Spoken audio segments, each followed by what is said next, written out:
Teacher mocks boy's claim about his dad. Then a shocking visitor arrives. Malik sat in the second row near the window where the pale morning light touched his desk and made the scratches on it glow softly, and he wished the day would pass quietly, because he never liked talking in front of the whole class. But today the substitute teacher, Miss Carver, had entered the room with a loud clap of her hands and a smile that felt sharp instead of warm, and she told everyone that they would start the morning with an introductions game so she could learn their names and know a little about their families and their dreams.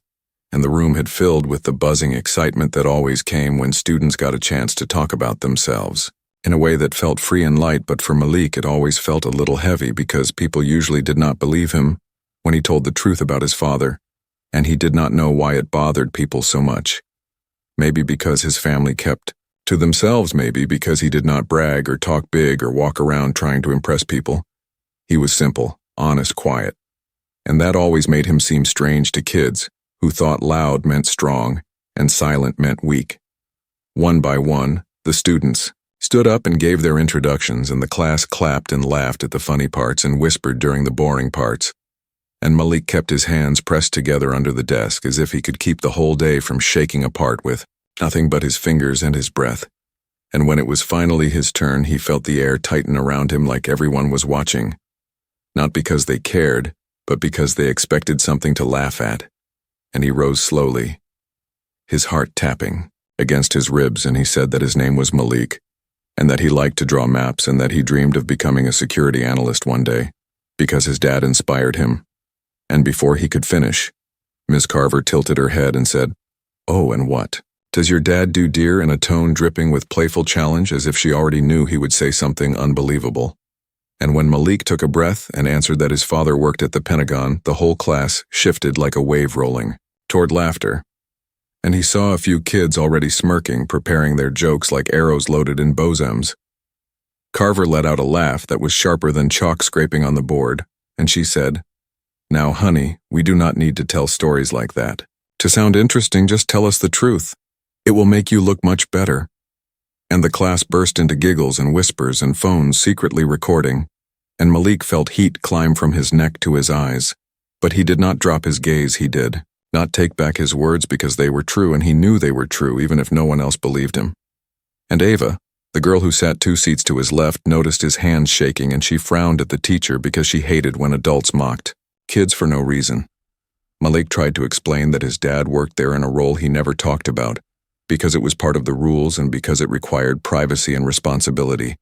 But Ms. Carver waved her hand like she was clearing smoke from the air, and said that every year she met at least one child who claimed their parent worked in some secret government place, and it always turned out to be a lie, meant to impress. And the class laughed even harder, and someone whispered, "Pentagon." Boy, and the word stuck in the air like glue. He sat down carefully because his legs felt unsteady, like they were made of thin wood about to snap, and he stared at the desk, brushing his thumb over the faded initials carved by someone years before him, and he wished they could carve out the echo of that laughter from his ears, because it kept replaying again and again like a cruel loop.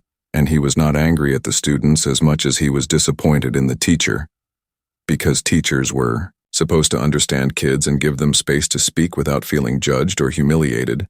But today he felt small and exposed, and the whole room smelled like embarrassment and chalk dust. When the bell finally rang, the hallway swallowed the students, and the rumor spread faster than footsteps. Malik says his dad works at the Pentagon. Malik thinks he is in a movie. Malik is lying again, and it twisted into jokes and memes and whispers that chased him through the lockers like shadows that would not let go.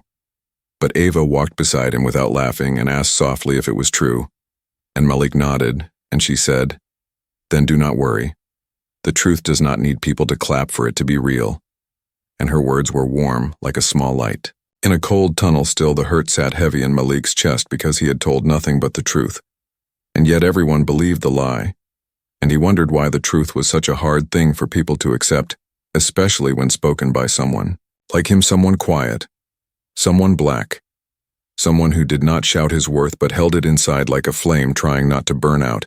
And as he walked home that afternoon, every step felt heavier than the last, and he kept thinking of his father and how he would tell him what happened and whether his father would be disappointed or proud. But all he knew was that the truth had been laughed at, and it hurt deeper than he knew how to say. And the day that had begun with pale light ended with a sky that felt too large and a heart that felt too small, and Malik carried the weight of it all the way home without letting a single tear fall, because he wanted strength to be something quiet, not something broken. The next morning began with a heavy gray sky that felt like it carried the same weight Malik had taken home the day before. And as he walked through the school gates, he could already hear the soft murmurs rising around him, like low wind brushing against dry leaves. The whispers were not loud, but they were sharp enough to cut through his calm, and he kept his eyes forward, pretending he did not hear the snickers behind him, or see the sideways glances people threw at him as if he had come carrying some strange story written on his face, and the name Pentagon Boy followed him down the hallway the way a shadow follows a person in the light.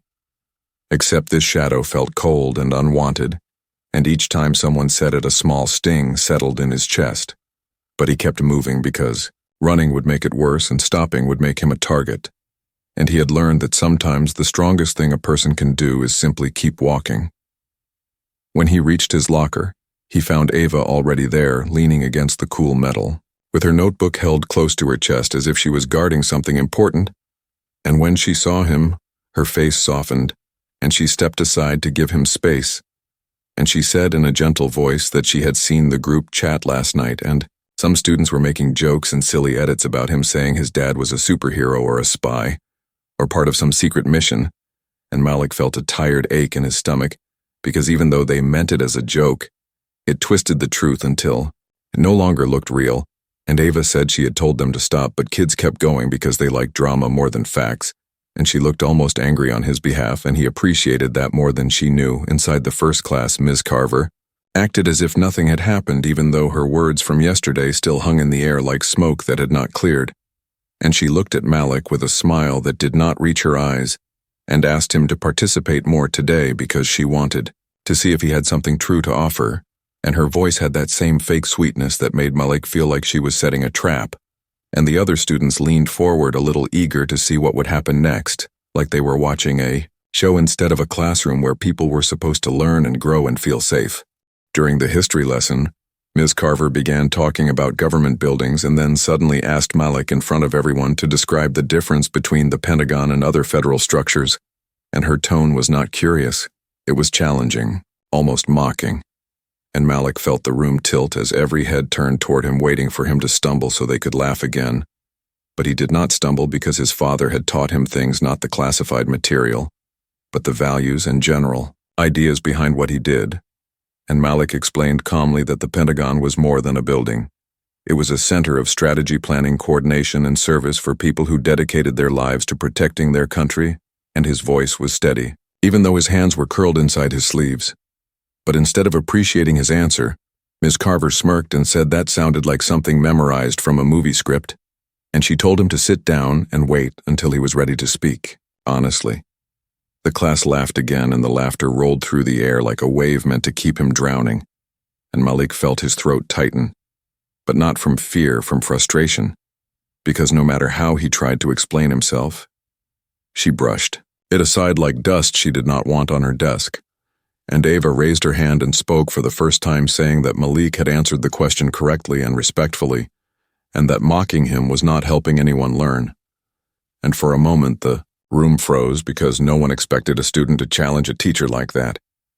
And Ms. Carver's smile flickered like a light about to go out before she forced it back and told Ava to focus on her own work.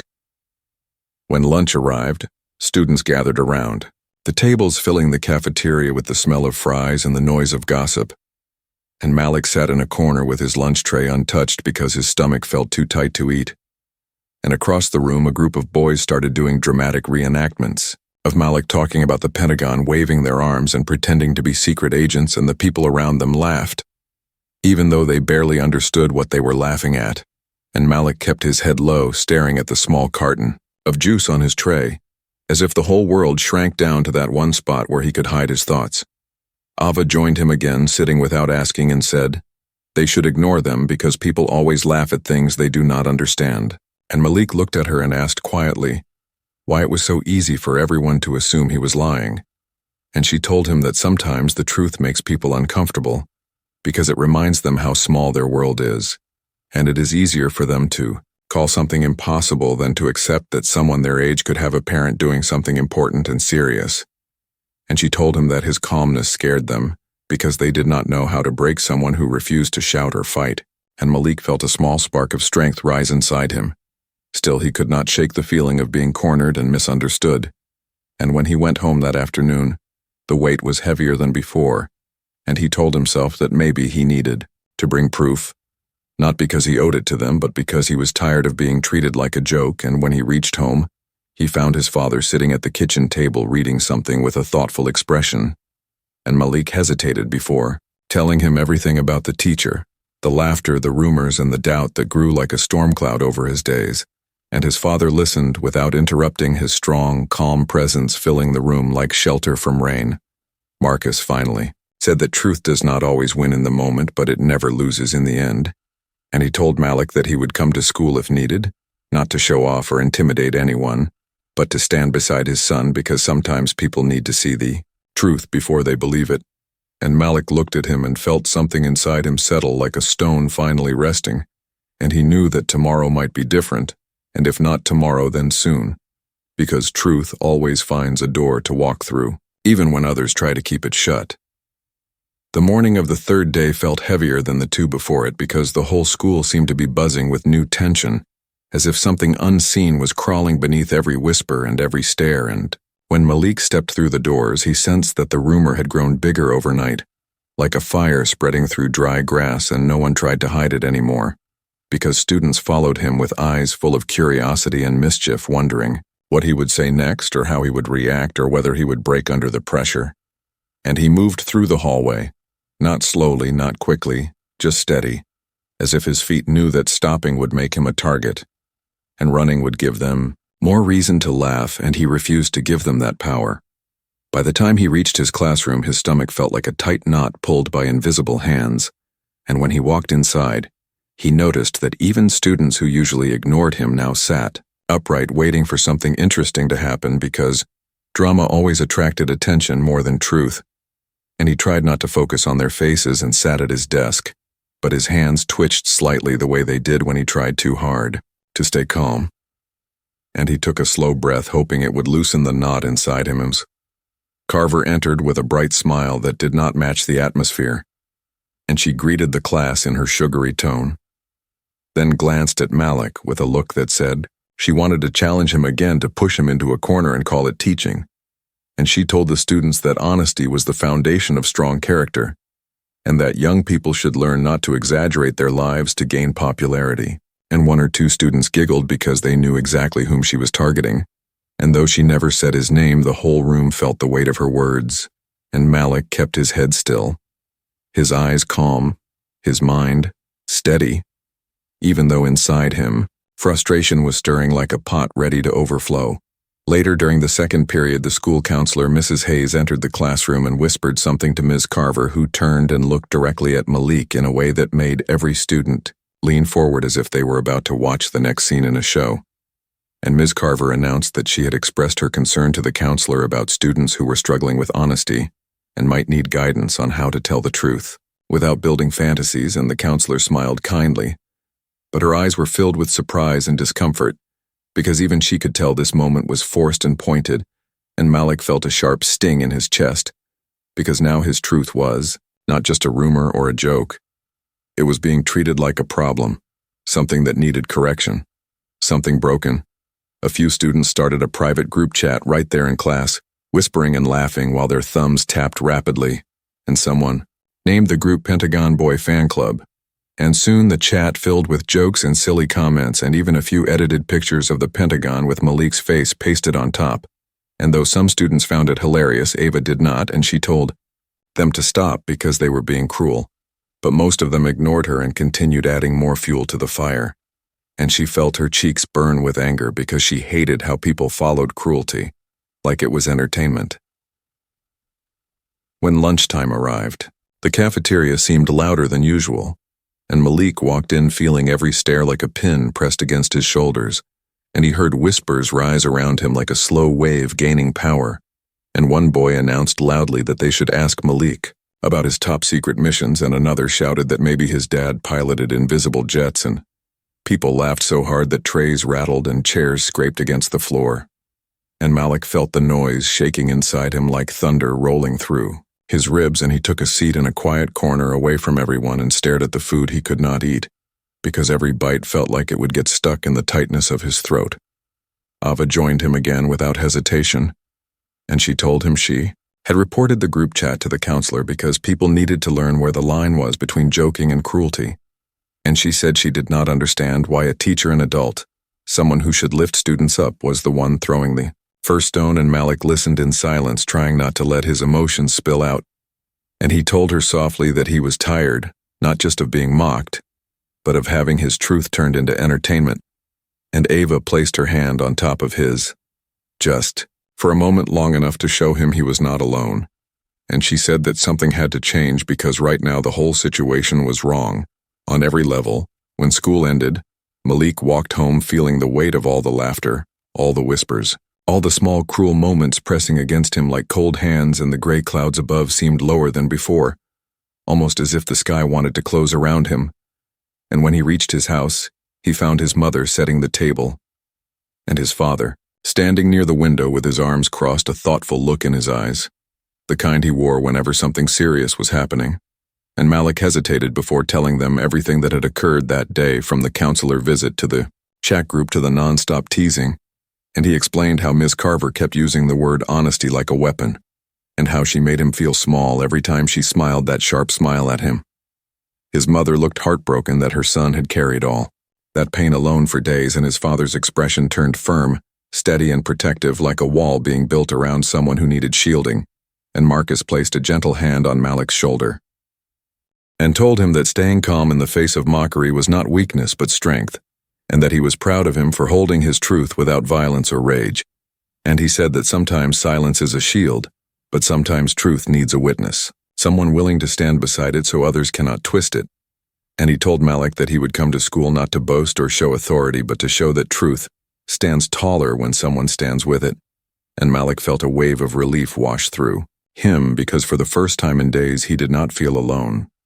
He felt supported, grounded, and ready for whatever came next, because he knew his father would walk through that door with him, and the truth would finally have a voice worthy of being heard. The morning sunlight fell across the school grounds in long, pale beams that looked peaceful on the outside. But Malik felt anything except peaceful on the inside, because he knew today would not be like the others, and something inside him felt tense and ready, as if the truth itself was getting closer to stepping out of the shadows and into the open.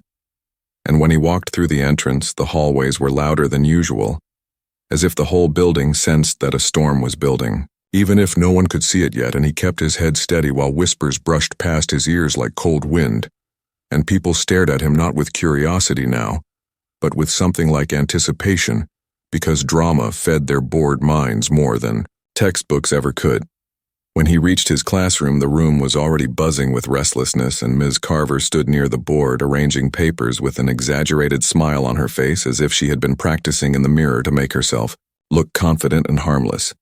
And when she noticed Malik entering, she spoke loudly so everyone could hear her, saying that today they would have a special activity called Careers in the Real World, where students would share believable futures instead of imaginary ones. And a few kids snickered and tapped their desks, and that familiar sting crawled through Malik's chest. But he inhaled slowly, anchoring himself as his father had taught him. Because when you breathe with intention, the world cannot steal your balance so easily. As the activity began, students walked to the front one by one, sharing their dreams of becoming doctors, athletes, engineers, teachers, and the room clapped politely for each one. But Malik noticed something deeper in their eyes, something that said they were only pretending to care, because they were waiting for the moment that involved him, the moment they expected entertainment rather than truth. And as the minutes passed, he felt his heartbeat rise like a slow drum inside him, marking each second until his turn. When his name was called, the room shifted its weight like a giant animal preparing to pounce, and Malik walked forward with quiet steps, his hands clasped behind him, his chin steady, his eyes soft but determined. And he began speaking, not loudly, not nervously, just with calm truth woven into each word, saying that he wanted to work in the field of security analysis because Protecting people required intelligence, discipline, and compassion, and he spoke about the values his father taught him. Respect, integrity, patience, and how those values shaped the kind of future he wanted for himself. Not because he sought praise, but because he believed in service.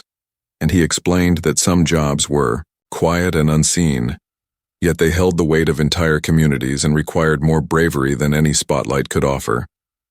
Before he could continue, Ms. Carver cut him off with a wave of her hand and a laugh that stung more than any insult, saying, "This is exactly why we need this lesson, children." He still cannot separate truth from fantasy, and the room erupted in soft laughter and clicks of phones capturing the moment. And Malik felt his throat tighten, but he did not look down. He kept his gaze straight ahead because he knew the truth deserved steady shoulders, not shrinking ones. And Ms. Carver added that if he wanted to participate, he needed to bring something real, not some dramatic story to impress his peers. And she told him to sit down until he could be honest with himself. And the class went silent for a moment, then scattered into low whispers like dry leaves blown across a floor. Malik walked back to his seat, carefully feeling as if every pair of eyes were needles pricking into his back, and Ava shot him a look of anger and disbelief because she could not understand how a teacher could humiliate a student so casually and so publicly. And she raised her hand sharply, asking why Malik was being singled out when he had done nothing wrong except speak from the heart. And she asked why his words were treated like lies without proof while everyone else's dreams were accepted easily, and some students shifted uncomfortably because they knew she was right, even if they did not want to admit it. And Ms. Carver's smile twitched for a second before she forced it back and told Ava that she should stay in her place and let adults guide children properly. During lunch, the tension only grew as students whispered about the event, some saying Malik should give up, some saying maybe he would prove them wrong, and others just waiting for something dramatic to happen because the story had become bigger than truth. It had become spectacle. And Malik sat with Ava, again, who told him firmly that he had done nothing wrong, and that he had every right to speak about his own father and his own dreams. And her voice carried a rare fire that made Malik feel like maybe justice still had a chance even in a place so filled with judgment and cruelty. When the final period approached, Malik noticed an unusual movement near the office side of the hallway. The principal walking briskly, speaking quietly with a secretary, and glancing toward his classroom more than once, and other teachers whispering behind closed doors as if something important was unfolding behind the scenes. And as he entered the room, he saw the principal standing near the back, with a solemn expression, ready to observe the last period, because complaints had reached the administration from students and perhaps even parents, who felt that something was wrong in this classroom, and the air grew tight with tension as Ms. Carver tried to continue her lesson with forced enthusiasm. Every student felt it in their bones, the pressure, the silence, the waiting, the sense that the truth was finally moving closer, and the walls of the classroom seemed to hold their breath as the day edged toward a moment that would change everything. And, even though Malik did not know exactly what would happen, he felt a strange strength returning to him. Not loud, not fiery, but steady. The kind of strength that comes from knowing the truth is walking toward you, slowly, steadily, unshakably, no matter who tries to push it aside. And when the room fell into a hush so deep that even the air felt still, a single knock echoed from the hallway, and every head turned toward the door as if the truth itself had finally arrived to prove what a boy had been saying all along. The knock on the classroom door echoed through the room like a low, steady drumbeat cutting through the tense silence that had been building all day, and every student lifted their head at the same time as if drawn by an invisible thread. And even Miss Carver, who had stood with her rigid smile throughout the lesson, froze for a moment, her hand hovering in the air over her stack of papers as if she did not quite know whether to welcome the interruption or fear it. And the principal, who had been standing quietly at the back, straightened his posture and turned toward the door with a look that held seriousness, calm, and something like expectation. And Malik felt his breath catch in his chest because somewhere deep inside, he sensed who might be standing on the other side even before the door swung open. When the principal finally spoke, he said, "Come in," and the door opened slowly, revealing a tall man in a well-pressed blue suit, with a soft, steady expression on his face and a visitor badge clipped to his jacket. And the moment he stepped across the threshold, the entire atmosphere of the room shifted like a sudden change in weather. moving from bright to storm or storm to calm, depending on which side of the truth a person stood on. And Malik's heart tightened and then relaxed in a single overwhelming rush because it was his father Marcus, standing there in quiet confidence with eyes that searched the room until they settled on his son with a warmth that could melt through any coldness, any doubt, any cruel whisper. A few students gasped softly because they recognized authority even without being told who someone was, and they felt it in the way Marcus carried himself, not with arrogance or loudness, but with a calm that commanded, respect the kind that came from years of discipline, purpose, and responsibility. And Ms. Carver blinked rapidly before stepping forward with a smile that wavered slightly as she asked if she could help him. And Marcus nodded politely, saying he was there because he understood there had been concerns about his son, and the principal had invited him to sit in and speak if needed, and his voice was deep, smooth, and steady, like someone who spoke carefully because his words mattered, and the class fell into absolute stillness because this moment felt like the turning of a page in a story they had been following, with more excitement than any novels. Carver's smile twitched as she replied that parents usually waited in the hall or made appointments and that dropping in during class time could be disruptive. And Marcus gave a respectful nod before calmly stating that the principal had already cleared his presence, and the principal stepped forward, confirming with a firm yes that Mr. Gray was both welcome and requested, and he asked the class to continue but also to listen carefully because the situation required understanding and reflection, and the students stared in wide-eyed silence as Marcus took a seat at the back of the room, his presence steady like a mountain anchoring the energy in the space. For a moment no one spoke, and even the gentle hum of the hallway outside felt far away, and then Marcus finally rose again and addressed the room with a calm authority that did not need volume to be heard, saying that he had heard his son was being questioned about honesty, and that he wanted to offer clarity not through confrontation but through understanding, because he believed young people deserved truth and respect. And he looked at Malik with a proud calmness before turning his gaze to the rest of the class. He said that he could not discuss the details of his work because some parts were confidential, but he could discuss the values behind it, and he explained that his job required integrity, discipline, loyalty, and quiet strength because protecting people often meant making decisions that others did not see and carrying responsibilities that were not meant for public display. And he told them that some jobs were loud and celebrated while others were silent and unseen, but both held equal importance because service had many shapes, many levels, many paths. The students listened with growing awe because the way he spoke did not sound like someone trying to impress them.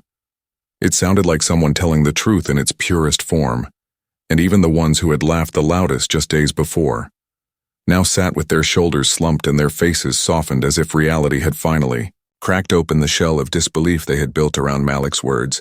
And Marcus reached into his folder and removed a redacted employment document and a letter of commendation, both stamped and verified by the front office, and he handed them to the principal, who held them up for a brief moment so the class could see the official seals and signatures that confirmed what Malik had been saying all along. A thick silence washed over the room, the kind of silence that made every heart beat louder and every breath feel heavier, because it was the moment when truth became undeniable, and the weight of all the mockery, jokes, and whispers came crashing onto the students who had thrown them so carelessly, and Ms. Carver's face turned pale and stiff as she tried to form words, but they tangled on her tongue because suddenly, the story she had been pushing, the narrative she had insisted on, the image she had mocked, now dissolved into nothingness under the light of reality. Marcus did not gloat or raise his voice or show even a hint of triumph. He simply said that truth is not something anyone should have to prove through humiliation, that young people, especially children, deserve the space to speak without being judged, ridiculed, or dismissed. And he explained that when adults encourage cruelty or disbelief without evidence, they teach harmful lessons and shape broken futures. And he said that respect is not earned by age or authority alone, but by how kindly and fairly one treats others, especially the ones with the quietest voices. Several students lowered their eyes, unable to look at Malik because guilt tugged at their hearts, now that the truth stood in front of them, alive, undeniable, and breathing. And Malik felt something shift inside him. Not anger, not revenge, but a rising warmth like a heavy weight lifting off his shoulders for the first time in days. and he looked at his father with quiet gratitude because Marcus had not come to boast or prove power, but to stand beside his son like a pillar of truth, steady and unshakable. The principal thanked Marcus for speaking and invited him to stay for the remainder of the period, and Miss Carver forced a smile that looked strained and artificial as she said she appreciated his perspective, but her voice trembled slightly because she knew her actions were now under a brighter, sharper light, and the class remained silent, every student processing what they had witnessed, while Malik sat taller than he ever had before, not because he wanted attention, but because the truth had finally taken its rightful place in the room, and it felt like fresh air filling a space that had been suffocating for too long. The room felt strangely quiet after Marcus finished speaking, as if every wall, every desk, every breath inside the space had paused to give truth enough room to settle, and Malik sat in his seat with a calm strength growing inside him like a light finally being allowed to rise after days spent buried under shadows and whispers, and the students who had once whispered jokes about him now stared at their hands, their desks, the floor, anything that could hide the guilt moving heavily through their chests, and even the ones who never laughed at him but never defended him either shifted uncomfortably because silence had become its own kind of participation, and they knew it. Miss Carver stood near the board, gripping a marker so tightly her knuckles whitened because she understood that something had turned against her, and all the confidence she had shown earlier now seemed to melt like wax under heat. And the principal's presence only made the tension sharper, because he remained silent, watching everything, every expression, every gesture with a calm that felt more serious than anger. And when Marcus gently folded his papers and placed them back into his folder, the entire class seemed to lean forward slightly, as if waiting for what would happen next, because this moment felt larger than a single classroom, larger than a single misunderstanding. It felt like justice walking slowly across the room on steady feet. Marcus looked at the students one by one with no harshness in his eyes, only honesty, the kind that pushes people to reflect instead of hide. And he said that the truth was simple. His son had spoken from the heart and been treated like a punchline, and that the hardest part of being young was not growing up, but being heard and believed and treated with dignity, because childhood was not a rehearsal for real life, it was real life. He paused and let his words sink into the room like water soaking into thirsty earth before continuing, and he said that every young person deserved an environment where their voice mattered, where they could speak without fear, and where adults served as guides, not judges, and students as companions, not critics. A quiet shifting spread across the room, students nudging their chairs closer to their desks, sitting straighter, as if something inside them wanted to correct itself but did not quite know how. And Malik kept his eyes on his father, feeling pride rise inside him like warm sunlight, finally touching a place that had gone cold for too long. And Ava watched the scene with a relieved smile, because she had been fighting this battle alone with Malik for days, and now someone stronger, wiser, and respected had stepped in, not to replace their voices but to lift them higher.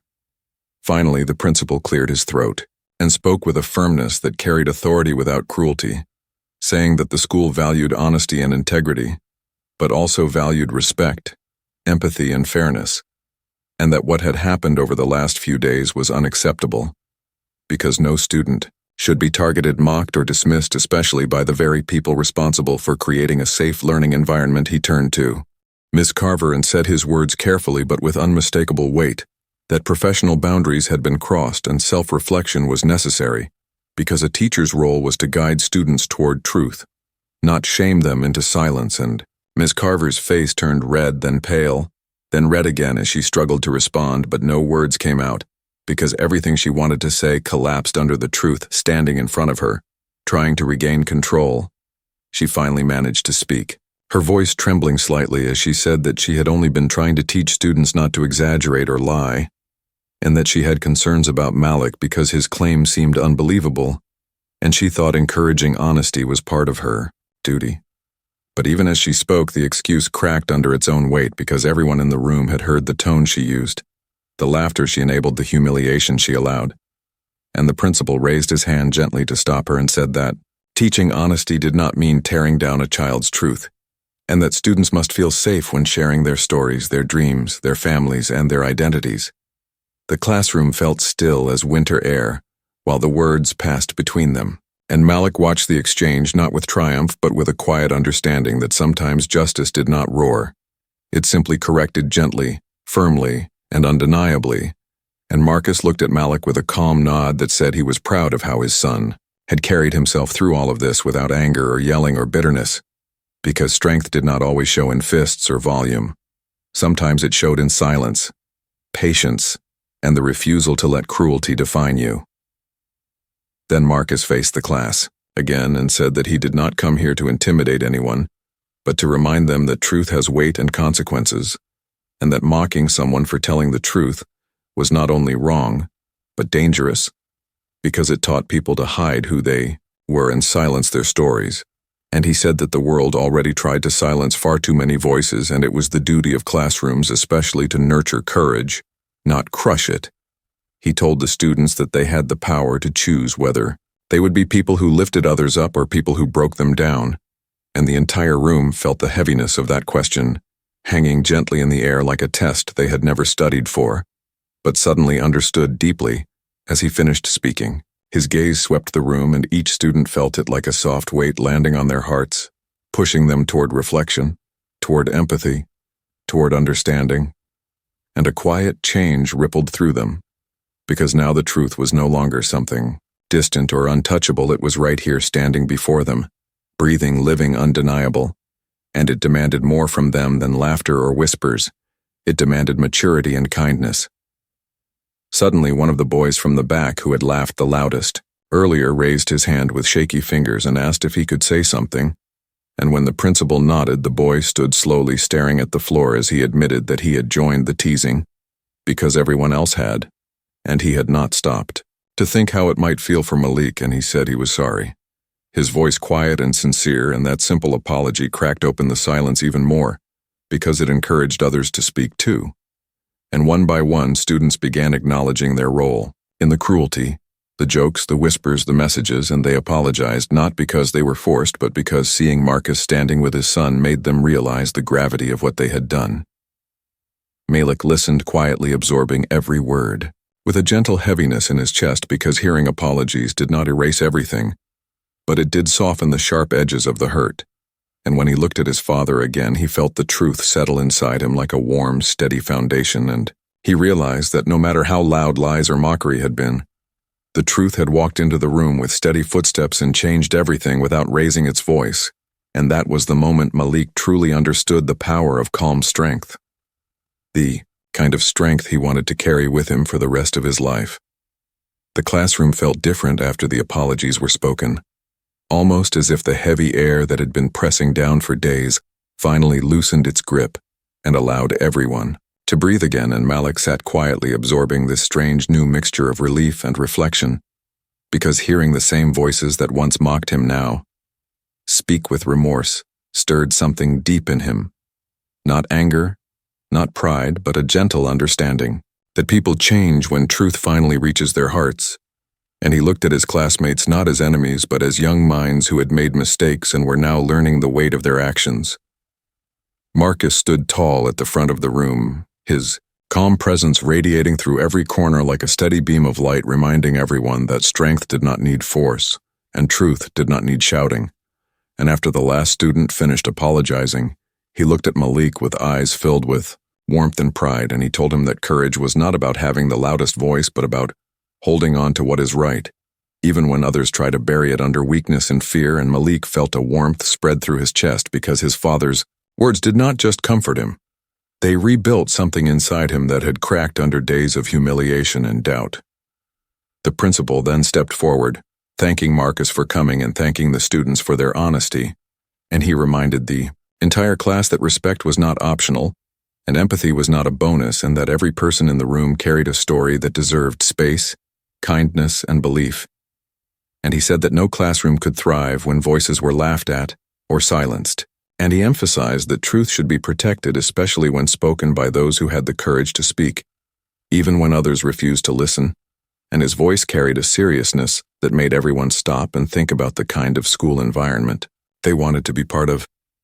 From this day forward, Ems Carver remained standing near her desk, her hands clasped tightly, her eyes lowered, because the truth had revealed something uncomfortable about her actions, and the principal looked at her gently, but firmly, and said that every teacher must uphold dignity and fairness and that the school would address what happened through the proper channels.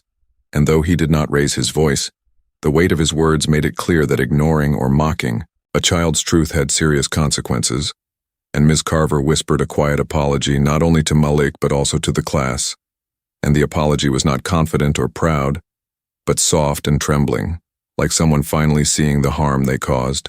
Marcus placed a comforting hand on Malik's shoulder and said that he could leave early if he wanted, and the principal agreed, giving permission with a nod, and as Malik stood up, the entire class rose without being asked, as if something inside them insisted on showing respect for the boy they once doubted, and for the truth that had walked into their classroom wearing a simple blue suit and a calm, steady expression. And Malik felt a surge of emotion move through him. Not tears, but a deep, quiet strength that wrapped around him like a protective coat. Ava walked beside him as he gathered his things, and she whispered that she was proud of him, proud that he had stayed true to himself, proud that he had not let cruelty twist his spirit, and her words added an extra layer of warmth to the day, like sunlight breaking through a thick cloud. And as they walked toward the door, Marcus nodded respectfully to the principal and to the students, and then placed his hand gently on Malik's back, guiding him out of the classroom and into the hallway, where the silence felt different, softer, kinder, as if even the building understood what had just happened. The walk toward the office felt slow and steady, almost ceremonial, because Malik was no longer the boy people whispered about. He was no longer the target of jokes or rumors. He was now the boy who stood by his truth even when no one believed him, and the boy who proved that respect could be won not with shouting or anger, but with patience, dignity, and unwavering honesty. And as they stepped out into the open air outside the school, the cool breeze brushed against his face as if offering a quiet salute to everything he had endured. Marcus knelt slightly so he was eye level with his son and said that he had handled everything with a bravery far beyond his age, and that he was proud not because Malik had been right, but because Malik had been true. And Malik nodded, feeling his throat tighten with emotion, but he breathed deeply and steadied himself because he wanted to remember this moment, not with shaking but with strength. And he realized that the world could be loud, unfair, noisy, and cruel, but truth had a way of walking in quietly and changing everything without needing to lift its voice. As they walked toward the car, Malik looked back at the school building one last time, not with resentment but with a calm acceptance, because the place that had once felt cold and heavy now felt like a lesson he had survived, a lesson he had conquered. And he knew that tomorrow when he returned, people would no longer look at him with mockery, but with respect, and perhaps even admiration. But even if they did not, it would not matter, because he had learned something far more important, that the truth does not shake. The truth does not bend, the truth does not break. Instead, it waits until the right moment, then steps into the room and reveals itself with quiet, steady, undeniable power.